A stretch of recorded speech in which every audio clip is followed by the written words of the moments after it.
So hello guys, this is Swadhin. Welcome back to my YouTube channel. तो आज हम जाने वाले हैं 12 ज्योतिर्लिंग की यात्रा पर। मैं बताऊंगा ये कहां कहां पर स्थित है और इनके पीछे की स्टोरीज़ क्या है कि कैसे ये स्थापित किए गए।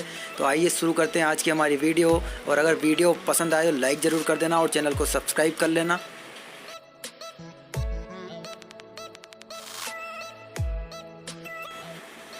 तो गाइस, हमारे सामने जो सबसे पहला ज्योतिर्लिंग आता है वो है सोमनाथ का ज्योतिर्लिंग, जो कि गुजरात में स्थित है। ऐसा माना जाता है कि ज्योतिर्लिंग की स्थापना सबसे पहले की गई थी। अब बात करें इसके स्थापना के पीछे के कारण की, तो ऐसा माना जाता है कि जो चंद्रमा था उसको राजा दक्ष ने श्राप दिया था कि तुम धीरे धीरे समाप्त हो जाओगे। तो चंद्रमा ने शिव जी की तपस्या की थी, तब इसका निर्माण किया गया था।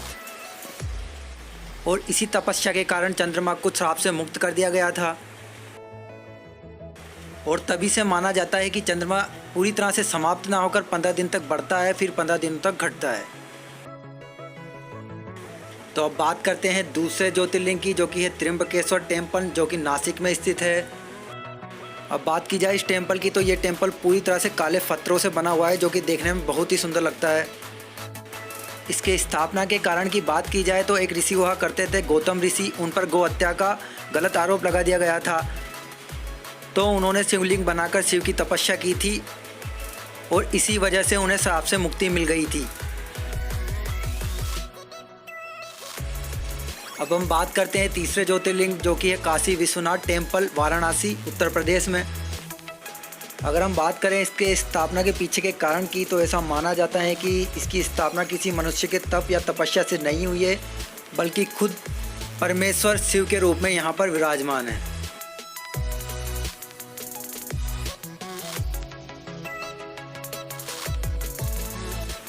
अब हमारे सामने आता है चौथा ज्योतिर्लिंग, जो कि है नागेश्वर ज्योतिर्लिंग। यह है द्वारिका, गुजरात में।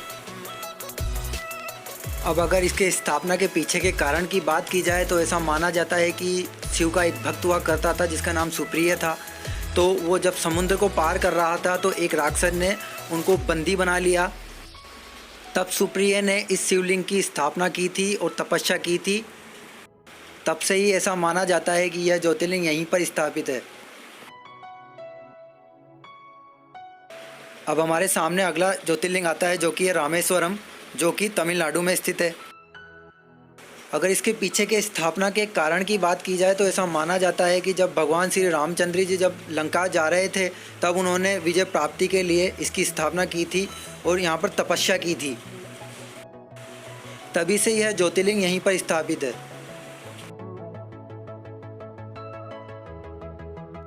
अब हमारे सामने जो अगला ज्योतिर्लिंग आता है वो है महाकालेश्वर, जो कि उज्जैन, मध्य प्रदेश में स्थित है। अब हम बात करें इसके स्थापना के कारण की, तो ऐसा माना जाता है कि अवंती, जो कि उज्जैन का पुराना नाम है, वहाँ पर एक व्यक्ति रहा करता था, वेदप्रिय। वो शिव का बहुत बड़ा भक्त था। तो जब अवंती पर राक्षसों ने आक्रमण किया तो वेदप्रिय ने इस शिवलिंग की स्थापना की, जिससे शिवजी प्रकट हुए और उन राक्षसों का वध किया। सभी राक्षसों को भस्म करने के बाद शिवजी ने उनकी जो राख थी वो अपने शरीर पर लगाई। इसी कारण से इस मंदिर में महाकाल को भस्म लगाई जाती है।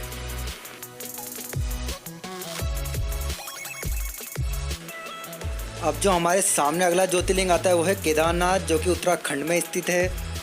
इसकी स्थापना के पीछे की कारण की बात करें तो जब महाभारत का युद्ध खत्म हुआ तो पांडव पाप से मुक्ति पाना चाहते थे और वो शिवजी से मिलने कैलाश गए, लेकिन शिवजी उनको दर्शन देना नहीं चाहते थे, इसलिए वो केदार चले गए। लेकिन पांडव भी अपने जिद के पूरे पक्के थे। उन्होंने वहाँ पर भी शिव को ढूंढ लिया और शिव ने उनको देखकर बेल का रूप ले लिया और वो ज़मीन में धंसने लगे, लेकिन भीम ने उन्हें पकड़ लिया। इस तरह के साहस को देखकर शिव प्रसन्न हुए और उन्हें पापों से मुक्त कर दिया और तभी से ये बेल के रूप में वहाँ पर पूजे जाते हैं। अब हमारे सामने अगला ज्योतिर्लिंग आता है, जो कि मल्लिकार्जुन टेम्पल, जो कि आंध्र प्रदेश में स्थित है। अब हम बात करें इसके स्थापना के कारण की, तो जब कार्तिकेय जब क्रोधित होकर जब कैलाश को छोड़कर चले गए थे क्रौंच पर्वत पर, तो वहाँ पर शिवजी उनको मनाने गए थे। तभी से ऐसा माना जाता है कि इस ज्योतिर्लिंग की स्थापना हुई। अब हमारे सामने जो अगला ज्योतिर्लिंग आता है वो है ग्रीनेश्वर टेम्पल, जो कि औरंगाबाद, महाराष्ट्र में स्थित है। अब हम बात करें इसके स्थापना के कारण की, तो एक ब्राह्मण हुआ करता था सुधर्मा, उसकी पत्नी थी सुदेहा, उनके कोई पुत्र नहीं था। तो सुदेहा ने अपनी बहन का विवाह अपने पति से कर दिया। तो जब उन्हें संतान की प्राप्ति हुई तो सुदेहा अपनी बहन से ईर्ष्या करने लगी और उसने उसके पुत्र की हत्या कर दी।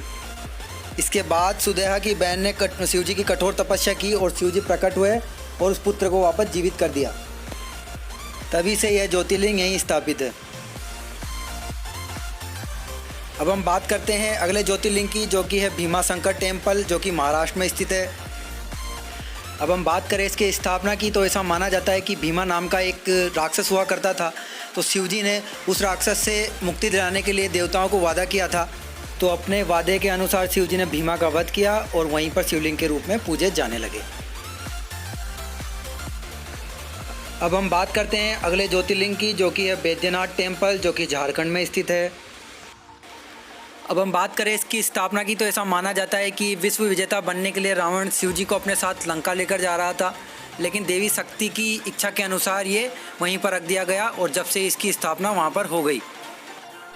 और इस स्थान को मनोकामना पूर्ति के हिसाब से भी जाना जाता है, क्योंकि ऐसा माना जाता है कि जो माता सती थी उनका जो हृदय था वो इस स्थान पर गिरा था। अब हम बात करते हैं ओमकारेश्वर, जो कि मध्य प्रदेश में स्थित है। अब हम बात करते हैं इसकी स्थापना की, तो जो पर्वतराज विंध्य थे और साधु थे कई, और जो कई देवी देवता थे, उन्होंने शिवजी से प्रार्थना की कि वो विंध्याचल में स्थापित हो जाएं, जब से ये यहाँ पर स्थापित है। और ऐसा भी माना जाता है कि आपकी कोई तीर्थ यात्रा जब तक सफल नहीं है, जब तक कि आप उस तीर्थ यात्रा का पानी ओमकारेश्वर में ना चढ़ा दें। तो गाइज़, ये आज की हमारी वीडियो थी। इसमें मैंने बताया कि 12 ज्योतिर्लिंग जो कि कहाँ कहाँ पर है और उनके पीछे की पौराणिक कथाएं क्या हैं। अगर वीडियो अच्छी लगी हो तो लाइक कर देना, चैनल को सब्सक्राइब कर लेना ताकि आने वाली वीडियो आपको मिल सके।